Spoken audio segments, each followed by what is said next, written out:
Welcome to the May 19th, 2022 Parma City School District Board of Education work session. Please stand for the Pledge of Allegiance. Pledge allegiance to the flag of the United States of America and to the republic for which it stands, one nation under God, indivisible, with liberty and justice for all. Roll call, please, Ms. Nucio. Mrs. Bratz. Present. Mrs. Carpus. Present. Mr. Kreis. Mr. Ruda. Present. Mr. Vaughn. Present. Unless there is an objection, we will dispense with the reading of the special meeting notice. Dr. Smilek, can you please confirm that the public portion of this meeting is currently being live streamed? Mr. Schuler has given me the thumbs up, assuring me that yes, indeed it is, sir. All right. Can you please monitor the live streaming throughout the public portion of this meeting? And if there is a problem, please speak up immediately so the technical difficulty can be addressed. We will do so. Just a reminder, community members are welcome to attend the Board of Education work sessions. However, there is not an opportunity to participate. Dr. Smilek, the floor is yours, sir. Thank you. We wanted to continue to avail work sessions to our board to make sure that we are answering any questions that you have as we progress toward a couple of deadlines. First, the deadline for what we hope is a deadline anyway for recommendation for consolidation for the 2023-24 school year approaches. That deadline is June 9th, so that is first. Second, the deadline, and I know this has changed a couple times even from our last communication, but the deadline now to formalize a phasing model, meaning what would we want to build first, is now June 23rd. We already have a board meeting scheduled for that evening. We actually have to have an email to the Ohio Facilities Construction Commission by Friday, June 24th. So that actually works very nicely. We don't have to add anything. I know that's gone back and forth a couple times, but again, the final answer is June 24th. That, again, is not a finalization of actually going forward with a bond issue. That is simply a resolution to say this is what we are going to proceed with if we decide to go ahead with a bond issue. We would still have two board meetings in July to consider. A first and a second reading, and July 28th would be a drop dead date to decide if we're going forward with a bond issue. Okay. So just wanted to remind you of those deadlines, and again, we'll spend more time, I think, tonight on consolidation as that deadline approaches earlier.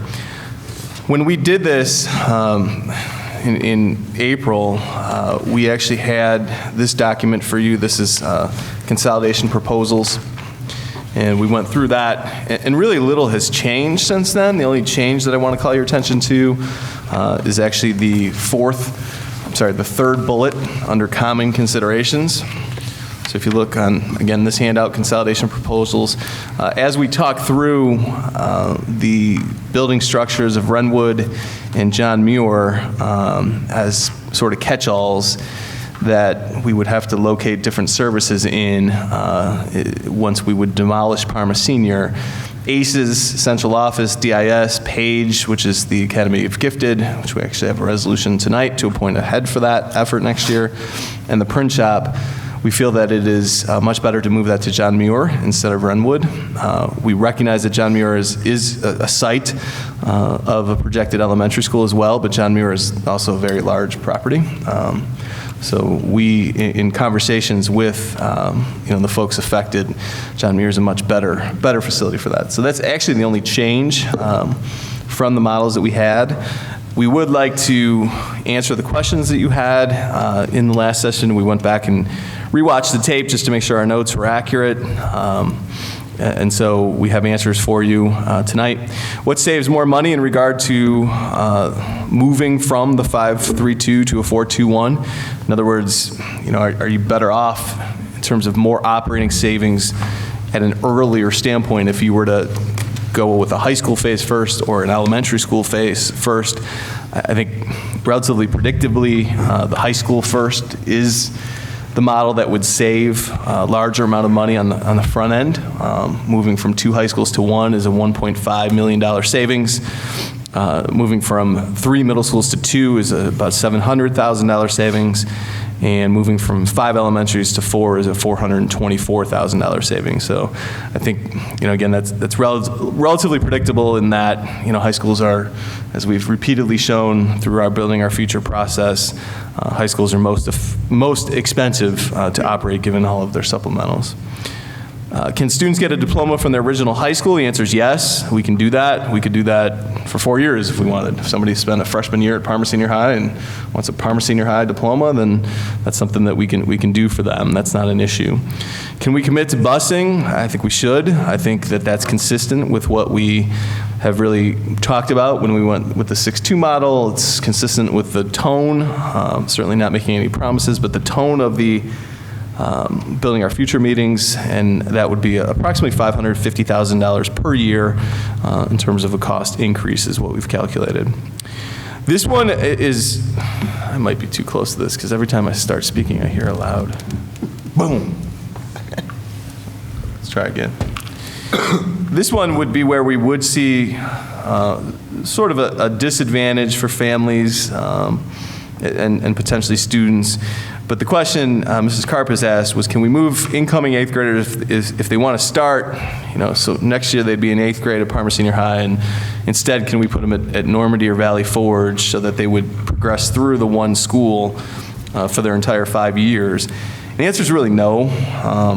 We haven't spaced for that. We haven't staffed for that.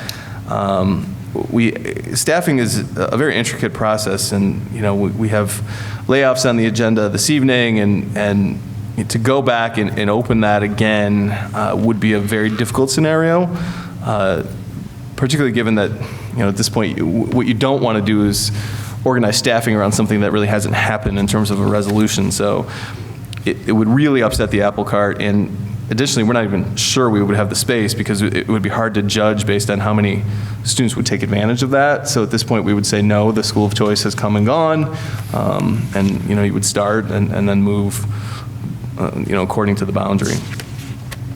One question: why would building around? We talked about building around or building best. Why would building around not be optimal? A lot of different issues, but just the 4 that really seem to be sort of more paramount in our mind. Parking would be an absolute nightmare to try to have a construction site and parking for a high school, and I'm specifically talking about Parma Senior High, in all honesty. Elementary schools, a little bit less congestion, but would be an issue there as well. Construction staging would be extremely limited. I've personally watched this when we went through this in Euclid. I mean, they take a good amount of space to bring their trailers in and have all their equipment, and to try to think we'd be able to stage, that site while operating is really a difficult scenario. We'd, again, be limited in design capabilities, and we showed that design last time in terms of not being able to do some of the innovative wings and pods, et cetera. And I have to say again that as I have these conversations with community members, and it just happened again the other night, we had some folks on the town hall, and when we showed how we can design differently to keep 9th grade in a 9th grade wing with 9th grade offices and a 9th grade dining room, and then there's 10th grade over there, and then you have a little bit more flexibility and freedom when you're juniors and seniors. I will tell you that changes minds. It was a mom who, again, same story as Greenbrier PTA, and I know I'm speaking anecdotally now, but the more people understand that that's the plan, the more they're, oh, okay, well now I'm not as afraid of 3,000 people on the same campus. So I really believe we need to avail that space so that we can have the designs that we're not promising anyone anything at this point, but we're showing them how it can work and how it can work best. The other piece is limits to athletic spaces. And I know this isn't about Byers Field, and this isn't about a football field, but the reality is, if you look at those 2 designs that we gave last time, one of them had a football field nicely situated the back end of the property towards State Road. If we had to build around, we're actually putting a football field on 54th. Now, can we go back to the drawing board to push a little bit harder on GPD to not put it there? We could, but again, the limits to having construction while we're also trying to operate this whole facility, I think is just a daunting scenario. One of the questions asked was when would we be able to have the new boundaries complete? We do think this is fair to our families, to our students, to have as much clarity as early as possible. So our goal to redraw the boundaries for the following school year would be September 1st, but October 1st would be a deadline. So we're giving ourselves that deadline. That is not an issue in terms of operationally. It lets us open next school year, but also be working this summer to have those boundaries. As I indicated before, the only change from the models that we showed earlier were the different sort of services or kind of niche educational programs that we currently have at Parma Senior High's campus, moving to John Muir as being a catch-all. So at that point, I'm open to conversation. I'm open to questions. I'm open to things that you still want me to look at. Again, we know that June 9th would be the goal, so we're still a couple weeks away, and happy to continue to do some research. The only last part I would say before I officially yield the microphone here is I continue to be amazed at the lack of pushback we're getting. We've done 2 town halls now, one in person, one on Zoom. No pushback about consolidation. When I was at the PTA council the other day, I was practically imploring people to yell at me so that I could at least know that they were understanding that we are closing schools regardless of a bond issue, passing or failing, for 2023-24. So either folks aren't paying attention, they don't care, or we're explaining it really, really well. Now, I'd love to say we're explaining it really, really well, but I think it might be, that top 2. So we continue to try to educate. We have more town halls scheduled, and we're blowing up social media with these things. We'd rather feel the angst now and explain it to people than, get up to we're closing schools and folks are saying you swept this one under the rug and didn't tell us. But I will say that even in the town halls, and the town halls honestly total 22 at this point, there hasn't been pushback. Folks have understood it. There's questions about the construction project, but there are no qualms about the fact that we're actually closing. So, given those things, I will turn it over to you. All right. Anybody have questions? Yeah, I got one real quick. Go ahead. If we're busing into high schools, does that, do we need to buy additional buses, or does our fleet counter that? Our fleet counters, the fleet's not an issue at all. It's the increases the hours and the fuel, hours for drivers and fuel. Okay. How firm is this number then? It's as good of an estimate as we can have, yeah. I mean, it's difficult to plug those numbers in exactly, but we've been, in all of these estimates, and that includes the annual savings here, we have tried to be conservative. In the cost, we've tried to be aggressive, because we're, again, trying to under-promise and over-deliver. Right. No, I don't. No questions. You did a good job. This explaining. answered a lot. I mean, It this, does. some of the It's ones very we talked about it's very before. thorough. Right. Amanda? I did have a, Go ahead, I'm reading through these. oh yeah, official I things. didn't know if she was gonna. No, go ahead. I don't disagree with consolidating at all, nor with the bond, or, a bond issue. I'm trying to figure out the wisdom of committing to knocking down a building before we know we have the money to rebuild it. To me, it'd be like, my wife and I decided we were going to redo our house, that before we even asked the bank for a loan, we bulldozed the house. I don't think my marriage would last very long if I came in with a bulldozer and destroyed the house without even knowing if I was able to replace it. So I'm wondering if the timing of this is backwards as far as committing to knocking it down before we know we can rebuild it. Yeah, no, it's a very, very fair question, and I mean, we've had conversation to that end as well.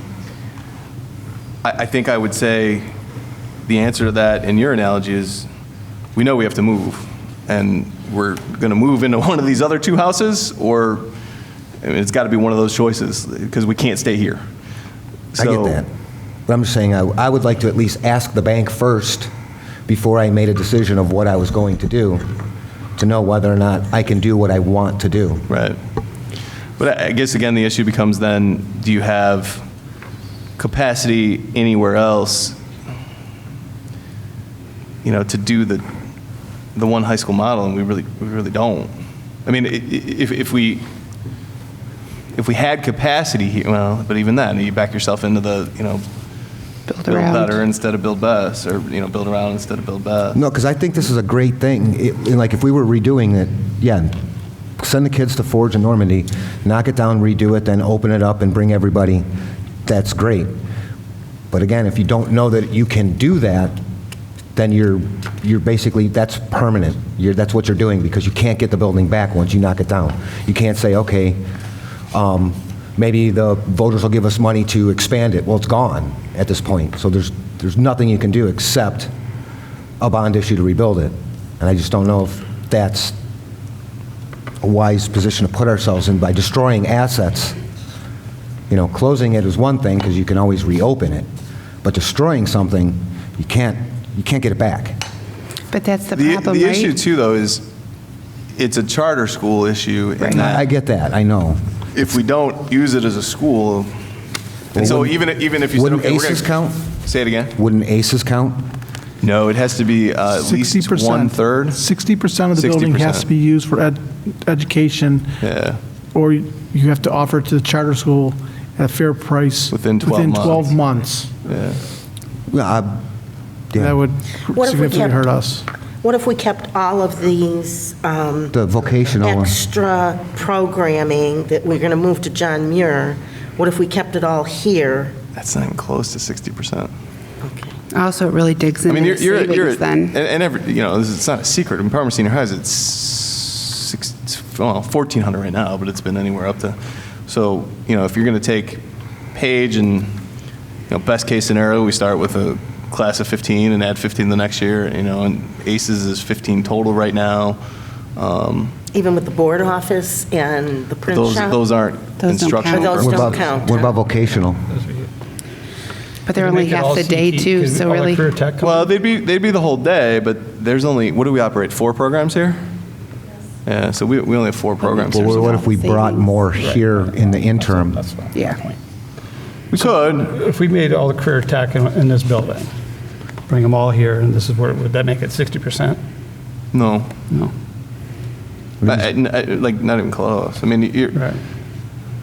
Well, then you said there was like well, if you 8 brought 17 career, why would we do that, though? Why would we put money in the... to not destroy the asset until we know we but can why- rebuild I mean, it. Yeah, we don't need this many assets, is the reality. All those programs. Yeah. Right. Why are we going to maintain these many? So we would maintain Normandy, Forge, and Parma Senior High, which again is all those operations costs. Right. Just so we can have the building, because maybe we can never build another one. And that cuts in, I would guess significantly to this 4.3 that we need to accumulate. Because I Yeah. think what's happening is, I feel like your 2 tracks analogy, I feel like we're weaving over the tracks again. Like, the consolidation has to remain that it's for this number to get us fiscally solvent longer while we continue on this parallel track to do construction, new bond money, right? Like, that's the goal. These are these 2 Yeah. things. So I don't want to keep kind of crossing back over, because I feel like, okay, even if they say, here's the reality, even if the voters said, no, I'm not giving you the bond issue, this was never an option to put all the kids here to begin with. So going down to 2 high schools would be the next thing regardless, right? I would think. Yes. Yeah, I feel like when we do that, if we don't follow a plan, I feel like we're just kicking a can down the road again. And we're back to 4 years ago when we said we were going to do something, and we just haven't done it. And we need to do it. I mean, we got to make it happen. I guess to, I'm processing as you guys come up with questions, and they're all good questions. I would really hate for us to say, let's move all the career tech here just so we can save the. No, I was just curious if it. Yeah, I know. I'm thinking through it. I'm like, the expense to do that Sure. would just be. These questions that you gave us on this second sheet already. So yeah, that was going to be the next part of Oh, the the meeting. next part? Okay. Yeah. But I want to read make ahead sure of them, I'm sorry. we're on Oh, I cheated because she cheated. we're on the red line right now. If you can remember my red and Right, green the line red line. analogy. Are these the So, trains? red line's consolidation. Okay. Go ahead, Mr. Ruda. I just worry that if we vote on this prior to deciding whether or not we're going to ask for a new school, that a lot of voters will say, there's no reason to do this, we've consolidated, we saved money, we're done. And we've kind of hurt what our actual vision and goal was by doing it prior to, asking for the plan. Is the reality not, though, that we can't really, I mean, you can't really expect all the moving parts to happen between November and, April, and we can't tell people in April, hey, your school's closed and your kids are going somewhere else now. Right. We can't do that. The best case scenario for our It's like having- organizational health is to know sooner than later. The other piece that I would say to that is that I worry vice versa, where so now we pass a bond issue, and then, so now people are committed to paying more, and then we say, oh, and by the way, we're closing places because we can't afford to still operate 3, and now they're going to say, well, wait a minute, you just You duped bait and us. switched us. No, I continue to have these discussions and continue to go out that this is how we would handle the situation so that people understand. But I think that we if have it to handle the passes- situation that way anyway. Right, but I'm just afraid that will give people a reason to stay home or vote no. Well, kind of 'cause- here's, I agree. I just also think if you're not clear, you just walk yourself into you were playing games with us. So if you get a no, well, you did this to punish us. If you get a yes, wait a minute, you punished us when we just rewarded you. Also, Very we've hit- stick it wicked there. we've had It really is. how many, here's the thing. People have said to us repeatedly, no new money till you close the high school. No bond issue till you already take care of business at home. No this, no that. And I know that people will say that everybody will, some people will find a reason to say no, some people find a reason to say yes. But the reality of the situation is the voters were given several chances to give operating money, and they didn't want to do that. They were given several chances to do a bond issue, and they didn't want to do that. And the underlying theme to both of those was consolidate before you ask again. So really, I mean, this is following that, and I think it's a risk versus reward. Like, we all have to be cognizant that that's a possibility, that what Mark is talking about happens, but the reality is that 2 high schools and a consolidation in current assets is going to have to happen regardless of what happens in November or in May or, any time leading up to the construction. So that's kind of where I'm at, is that this train has to continue to its end destination, because at the end of the day, I'm hoping we can pick up voters and say, we listened to you. We listened to all the people that filled out those no surveys for levy cycle after levy cycle after levy cycle that said, we voted no until you close one high school. We're not giving you any more money until you, consolidate. And it wasn't about middle schools or grade schools. It was always about a high school. And so I think that we are being true to listening to the community in an effort to be transparent here. Is we asked them for feedback when it was fresh, when it was raw, after their no votes. And that was the underlying theme every single time. So I guess that's where I'm at when people have said the same things that Mark is saying. Like, that's where I'm at, because I think that this is what we have to do to get past this. I agree. I mean, I had an email from a parent, and this is involved parent band booster, and she said the same thing you said. Well, I think we all got it the other Yeah. day. She said the same thing you said. You're going to give people a reason to vote no, but I think we're giving what I people tried a to reason to vote yes. What I tried to explain to her was, this isn't about a campaign. It really is 2 separate lines, and this is about operating dollars, and, trying to assume we're going to pass. I agree with you. I don't think we can assume that. So what do we do otherwise? And quite frankly, if we could put them in one place, I think we would. But the closest we have is Valley Forge with 32 trailers, or a whole freshman class outside. Yeah, can't do that. No trailers. Yeah, I think this is not an easy decision by any means. But I like the fact that we'd have a clean slate to work on if the bond should pass. I like that, and I think it's important. I'd rather build something that I really, really want that's going to be perfect, rather than try to construct around something. And that's kind of what I'm thinking, and it's, like I said before, is I feel like we're kicking a can down the road again. And I don't want to do that. I want to get it moving. I want to get it done. The other, Best we can, so. and thank you for that, Mr. Vaughn. The other piece that I wanted to provide, just, to again, We okay? Thank you. That was Sorry. me again. It sounded so official. Oh, Oh, is that feedback? That's why it sounded official. It sounded so official. I'm like, do I need to listen to that? So I also wanted to educate our board on what folks are saying in terms of, would they sit it out in November? Would they go for high school bond issue first, elementary bond issue? So these this is really surveys hard. have been completed by folks who attended the last round of the Building Our Future meetings, and I think we had board members at all of those, so you were part of those meetings as well.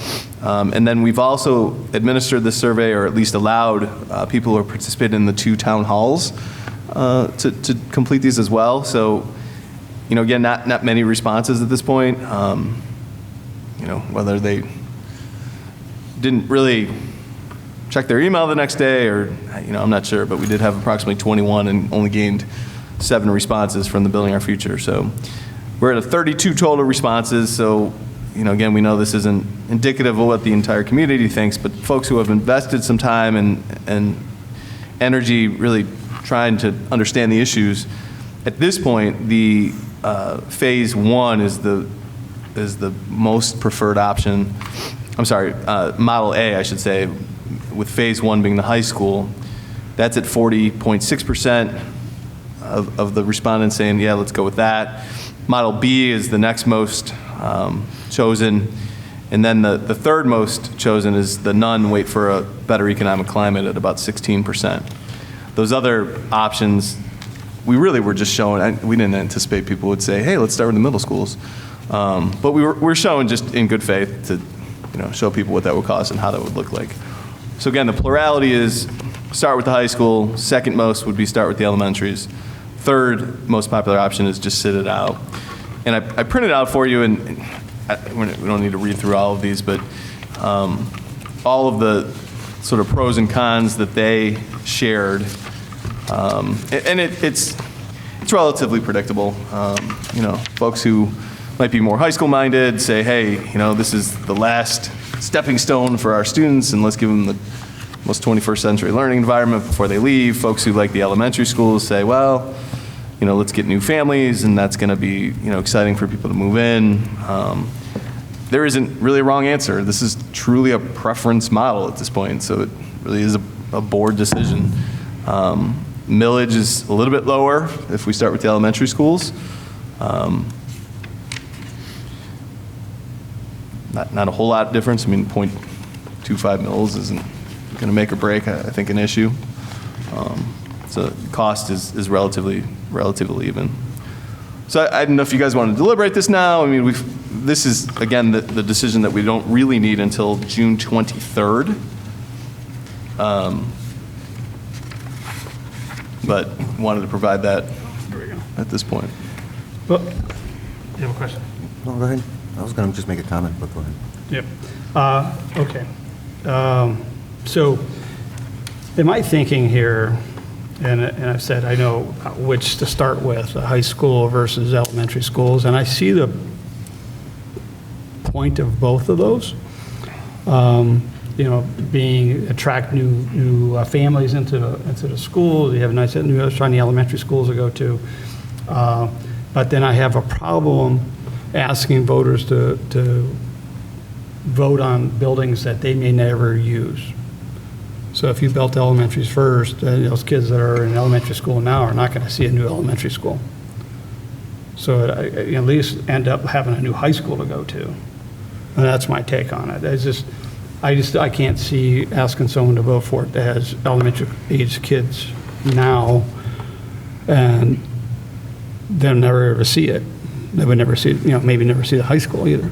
So if you build a high school first, and then at least they're sure they're going to a new building, and then you can do the other ones. And I believe that might have happened in a couple other communities that did it that way.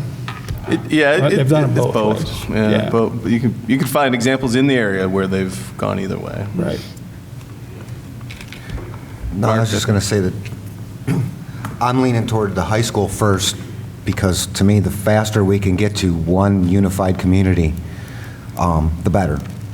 You're not going to do that with the elementary schools. And That's for sure. we can do the high school first, and then use state money to offset and do just the elementary second, and so that, we're not locking ourselves into something. But yeah, I'm leaning toward doing the high school first, especially if we're going to knock this place down. I think it's important to rebuild it as fast as possible, because the longer it's gone, out of sight, out of mind, the longer it's gone, less likely it's going to happen. That's a good point, too. So, I mean, if we go this year, I'm with one high school simply because I've always thought I didn't want to be building schools for kids that weren't born yet and leaving the kids that are in our buildings, in our 90-degree classrooms, hanging for their entire kind of thing. Also, the littler kids are very resilient.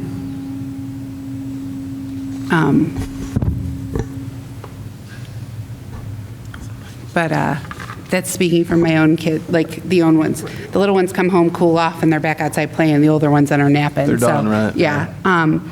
That's if we decide to go this year, because I'm still the economic climate, and there's still a lot to be had with that.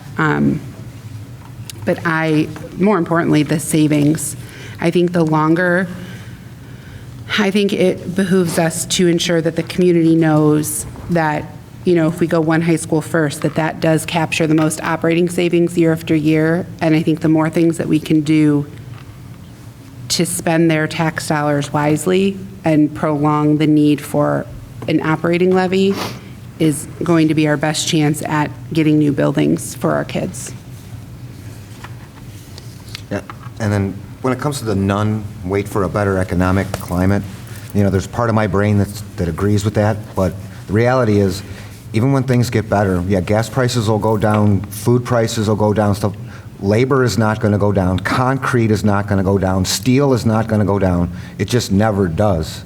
It just doesn't. It's exactly, so when we had this conversation with the OFCC, and that was the one I summarized for all of you in an email, the one piece, and not that we're trying to hide anything, but the one piece that I would absolutely make sure that people understand is that we can credibly say that 37%, we will never see that again after this round. And the 37% will change because both of our variables that are the most important variables in how they determine their priority rankings are moving in the opposite direction. We are the perfect storm of a district who has a declining enrollment and increasing property values. So the state obviously looks to fund first and fund more heavily districts whose enrollment is skyrocketing, but at the same time, their community has less and less, buying power, so to speak, through some type of bond issue. We're not that community. We project that slow trickle down to about 8,800, but at the same time, that our reassessment was the highest in Cuyahoga County. I believe Parma City was. So I agree with that. But at the same time, we have to look at that. What is $20 a month? I know those things will continue to climb, and I know the construction cost will continue to go up. And I'm not saying I'm a no or I'm a yes. I'm just saying what I'm hearing in the community is $20 right now to some families is so detrimental, whereas $30 in a better economy is not as detrimental as $20 is right now. I mean, I just saw a post yesterday from a mom who had to make a decision to fill up her truck to get her kids everywhere they had to go, or go buy more groceries. That's very real. $4.50 a gallon is very real. And I mean, even just from last week, it's up almost 20 cents, 23 cents or whatever in 10 days.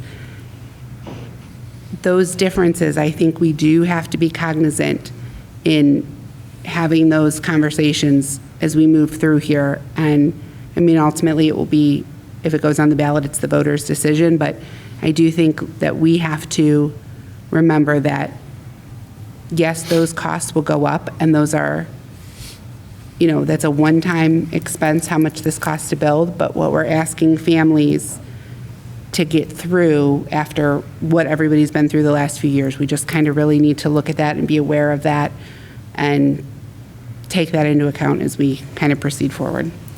Very good. Very good, very good. Cindy? A lot of my thoughts have already been expressed in terms of, I'm leaning very much towards high school first. I think for all of the reasons that we have talked about for quite some time now. Our families that are involved, that are in the district, can look forward to going to the high school, whereas if we do elementary, pretty much nobody here will be looking at those schools and, or being able to benefit from those schools. They'll be through it before they're built. So the high school is the most attractive piece to me in terms of what it'll do for the community and getting that done. I'm still, very concerned about the finances of this, as I've talked about since the end of February, that it's been a great concern to me and continues to be. So we have a little bit of time yet before we decide, but it's also a big concern about losing some of the state money that we have the opportunity to capture if we could pass. So that's a pretty big deal as well, because otherwise it's going to translate into more costs and a bigger ask. So we're, Yeah, that 37% is certainly yeah, that's lingering right there. That's a It's big got- deal. kinda- it's like a That's piece of locked pie in the through all of face. it, right? So if we lock in For about this, a year, if we're able to pass this November, or next, so it'll be a 12-month cycle. So we'll get November and we'll get May. I don't think we would ever request a special election just for us. I think that would be a nightmare. So it'll be 2 elections. If we pass within those, then we're locked in at 37. If we can't pass within that window, or if we decide not even to go, well, 37. And again, I want to be clear, 37 could go up, but our conversation was very clear. Your variables are going in the wrong direction. Well, no, I'm just saying that if we did 1 phase, 2 phase, 3 If we phases, pa- it's 37. As long as we pass the first one, Within it's that 12-month 37%, no window. matter how, Correct. they're not going to Correct. reassess it down or. That's correct. So Right, we'd always get that. We lock in 37. When you talk about the $20 today, when they could afford 30, but the time value of money will tell you that $20 today is actually going to be like $15 in 2026 dollars because of, so it's actually cheaper to do it now, to buy and borrow now than it is I was later. meaning like It's- disposable. I know what economics is. I'm not saying- I know. I mean, I know what you're trying to explain. Sorry. I was saying though that right now there are people, because of the economy, that don't have $20 extra. But when the economy starts to reset, they'll go back to having the $30 to $40 extra that they had pre this crazy inflation. So, and I know it's worth less and things are still going to go up, but then people still get cost of living raises and everything else. So those are offsetting. I'm talking about their percentage of available income is being consumed much more right now by inflation than it will be hopefully when the economy resets itself. That's kind of what I'm talking about, every person's thing. I don't want, and ultimately it's going to most likely end up in the voters' hands, and they will decide what they, everybody votes their conscience and what they can afford and that. But there is not, I'm talking about the family that right now, like the one I just saw the other day on Facebook, she's a mom in our district, and she really was torn. Like, she had to fill up her gas tank to get her kids to and from school and get them to and from their sporting events. And that came at a cost at not going grocery shopping this week and living off of what was in the cupboards. So those are the people that I'm thinking of right now, those people that are living right at the line, paycheck to paycheck, and that extra money right now is more impactful if it was taken away than it might be in the future. That's what I was Well, I considering. get it. It was $133 for me to fill my tank Yep. the other day, and that was at $4.19. I haven't done it at $4.50 yet. so- Where did 449 come from? I have no How did idea. that go? It was 10 days, 20, My yes, gosh. it was so fast. Stop it. Well, I think the struggle with the battle with the economic situation that we're in too right now is people are more closed off from hearing all the benefits and all the positives because they just can't even imagine Spending. taking on that extra burden. And so that's a concern. But to go back to your opening comments, Dr. Smilek, about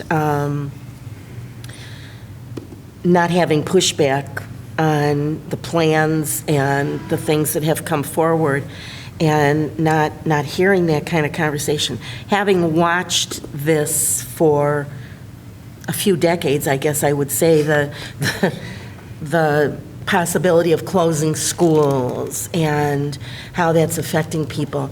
I think it has been going on for so long that, and sometimes it takes a long time for people to get comfortable with that fact. I really think we are at a point that if it weren't for the economy, I think there are a lot of people that have come to really understand and realize that it is time to consolidate in Parma City Schools.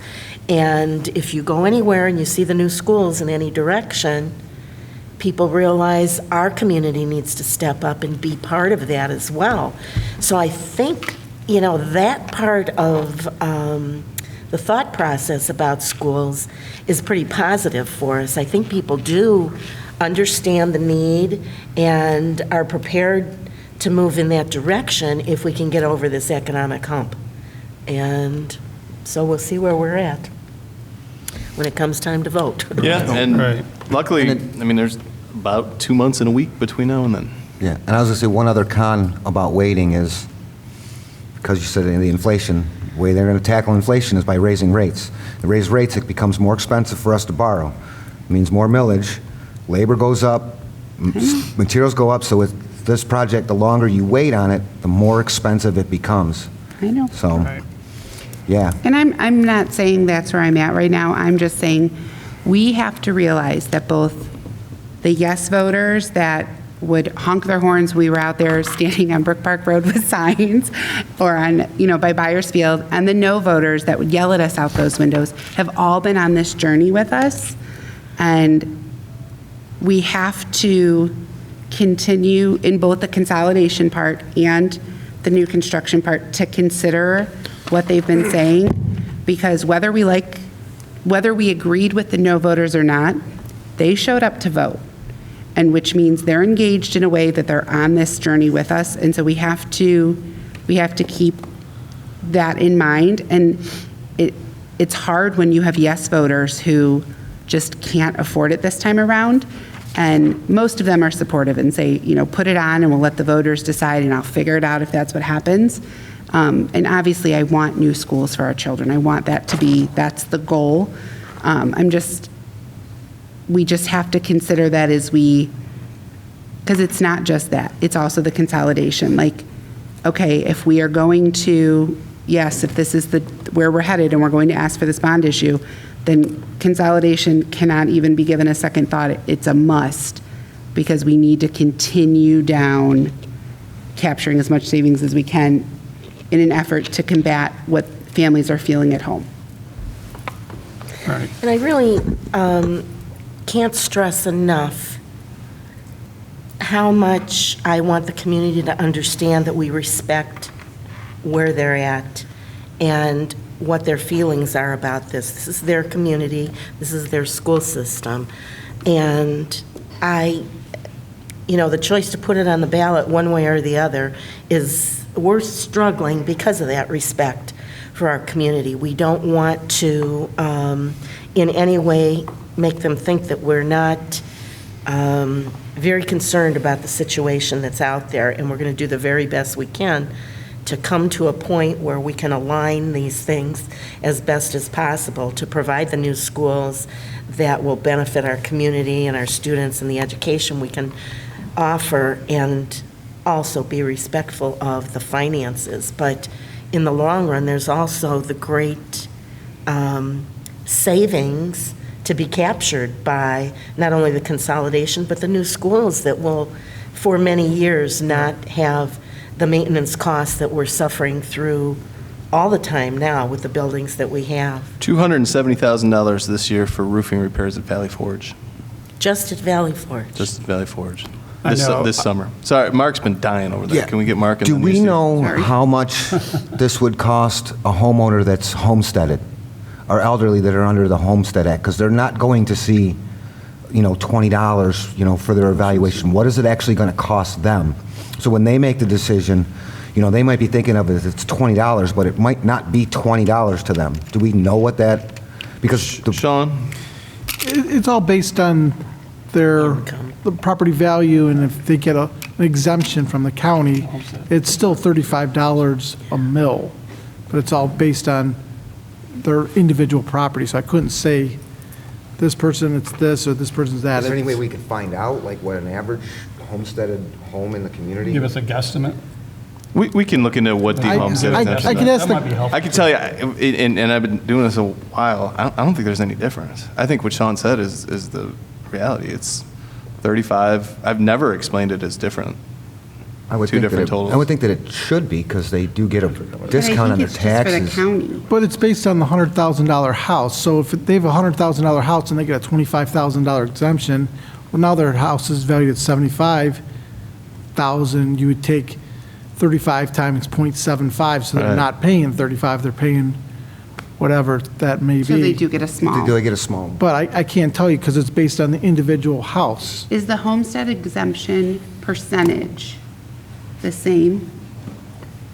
I believe it's a dollar amount. We can answer Okay. this. I mean, this I can is ask, something we can these are absolutely. questions I have to ask the county. Because then we could say if your homestead, if it's this dollar amount, so it would cost somebody with a homestead exemption this much per 100,000 versus the other. That way we don't need to know specific housing values. Well, and just- I think we'd have to be careful, because do some people consider their home value after the homestead exemption has already been taken? We don't want to look like we're underselling them, because they might say, well, no, my value is 75,000, not 75 minus another. Right. But yeah, we'll research the impact of the homestead. Okay, that's it. Pretty good. Sorry, Steve, I cut you off because You did. And so did I, I'm sorry. I had a senior moment now. I can't remember what I was going to say. Mark, you keep getting blocked because every time Steve or Cindy are talking, they're leaning forward, so I can't even see you down there. Well, anyway, it sounds like to me that we have kind of a general idea of what we want to do as far as start with what model we want to construct with. And it seems to be, go to the high school first, if I'm hearing everybody correctly. Now, it's just a matter of when is the economy going to bounce back, and are we going to be able to put this on the ballot in November? So that's, discussion can keep happening for another month or so, right? it Make it can, more sense. but I'm wondering, because what we don't want to do is offer false chance for input, or input that is not really going to be real. So we can more go into just explanatory mode at this point, and we can double down with GPD on getting as much clarity as possible. To that end, by the way, we do have a meeting scheduled we already talked with GPD about traffic patterns, and so now we have a meeting with the city in the first week of June, so that we have a little bit more clarity about where specifically we can hopefully get a cut through. So that's June 3rd, I believe. So as we continue to progress, we'll have more information about what that can look like. But I can stop asking people for input and say, listen, the board's really looking at going high school first at this point. Yeah, I think So I did a Google search on the Ohio Homestead Act, and it says, Ohio has two types of homestead exemptions. The first one is senior and disabled persons homestead exemption. Second one is disabled veterans enhanced homestead exemption. Seniors and disabled persons homestead exemption protects the first $25,000 of the home value from taxation. So it's basically lowering their It property lowers by the property. 25 grand. Correct. So I'm sorry, what was that fancy treasurer app you used? This is Google. So there would be a savings, just not a big savings. something Right. I never heard in the 1980s. Okay. All right. Anyone else have any less comments? No? So I appreciate that, though. I mean, that clarity is easy you never want to stand in front of a group of folks and say, hey, we're still thinking about it. So I love that we're able to, all right, let's continue To to laser get as focus many down. details as we can on what one high school model can look like. That's exciting to us. I also, can I say one more quick thing? Absolutely. Sorry. Just Not a as we worry. go and we're talking to people about, because I know people are going to start really ramping up the conversations about consolidation. We have had so many years of community input on this. And I think it's important to remember the ones that have shown up. You know, we get these waves of yes voters for different issues and different bonds or different operating levies, but the ones that have consistently shown up and given us the same message over and over have been the no voters, not until we close a school. So I think it's important, as people are saying, well, how come we're not having, another town hall about this or that? Because we've had just since we've been on the board, almost 5 years of these, of community input back. And it's important to acknowledge that that's what we're acting on, because that is the right move for the district, and it was a community, it really is community-led. Had we passed a, huge operating levy 4 years ago, we wouldn't probably be in this position. So these are community-led decisions, even if it didn't come in the form of a town hall or a survey. Right, exactly. Okay, very good. Thank you. All right, well, that moves us to move on. So I move to adopt Resolution 2022-05-170 to adjourn this meeting. Second? We have a motion and a second to adopt Resolution 2022-05-170. Roll call, Mr. Nucio. Mr. Vaughn. Yes. Mrs. Carpus. Yes. Mrs. Bratz. Yes. Mr. Ruda. Yes. Meeting's adjourned.